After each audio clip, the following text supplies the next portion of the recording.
వక్ఫ్ చట్ట సవరణకు line clear అవడంతో అధికార విపక్షాల మధ్య తీవ్ర మాటల యుద్ధం జరుగుతోంది.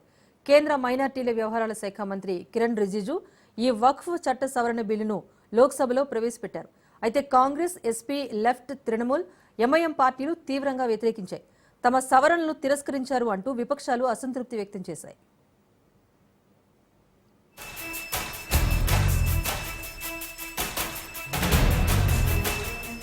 వక్ఫ్ సవరణ బిల్లుకు జాయింట్ పార్లమెంటరీ కమిటీ ఆమోదం తెలిపింది. ఈ బడ్జెట్ సమావేశాల్లో బిల్లు పార్లమెంటు ముందుకు రాబోతుంది. కమిటీలోని ఎన్డీఏ సభ్యులు ప్రతిపాదించిన అన్ని సవరణలకు జేపీసీ ఆమోదం తెలిపింది. అయితే ప్రతిపక్షాలు ప్రతిపాదించిన ప్రతి మార్పును కమిటీ తిరస్కరించింది. బిల్లులో 14 నిబంధనలలో ఎన్డీఏ సభ్యులు ప్రతిపాదించిన సవరణలు ఆమోదించినట్లు పార్లమెంటరీ ప్యానెల్ చైర్మన్ అయిన బీజేపీ ఎంపీ జగదాంబికా పాల్ తెలిపారు.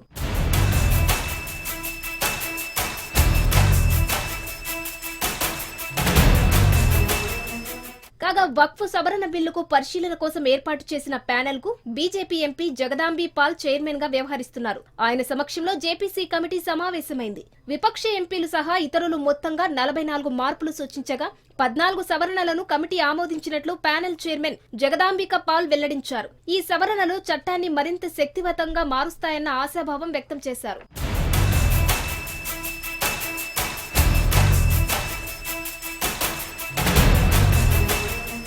ఇక వక్ఫ్ ట్రిబ్యునల్లో రాష్ట్ర ప్రభుత్వ అధికారులకు జిల్లా కలెక్టర్లు కొందరిని అపాయింట్ చేయడానికి అధికారం ఇవ్వడంతో పాటు వక్ఫ్ ట్రిబ్యునల్లో సభ్యులను 2 నుంచి 3కు పెంచడం వంటి సవరణలు ఉన్నాయి. ఈ రోజు క్లాజుల వారీగా జరిగిన ఓటింగ్లో అధికార ప్రభుత్వానికి చెందిన 16 మంది ఎంపీలు సవరణకు అనుకూలంగా ఓటయ్యగా 10 మంది ప్రతిపక్ష సభ్యులు వ్యతిరేకంగా ఓటు వేశారు. బిల్లులో మొత్తం 44 నిబంధనలను చర్చించగా ప్రతిపక్షాలు చేసిన సవరణలు 10-16 మెజారిటీలో వీగిపోయాయి.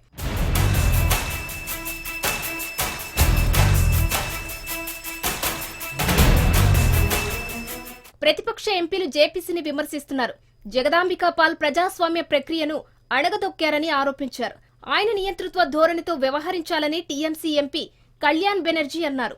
అయితే జగదాంబికా పాల్ ఈ ఆరోపణలని తిరస్కరించారు.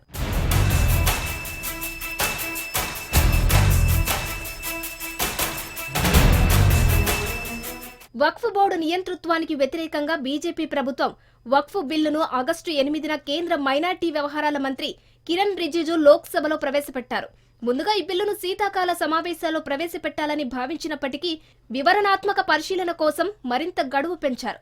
ప్రస్తుతం బడ్జెట్ సమావేశాల్లో ఈ బిల్లు ఆమోదం పొందే అవకాశం ఉంది.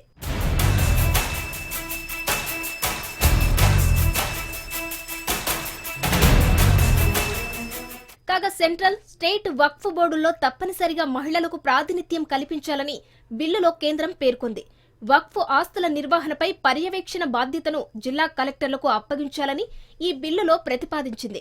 వక్ఫ్ బోర్డులో ఏదైనా భూమి లేదా ఆస్తిని తమదిగా ప్రకటించడం ద్వారా పలు వివాదాలు, అధికార దుర్వినియోగానికి కారణమవుతాయని కేంద్ర ప్రభుత్వం తెలిపింది.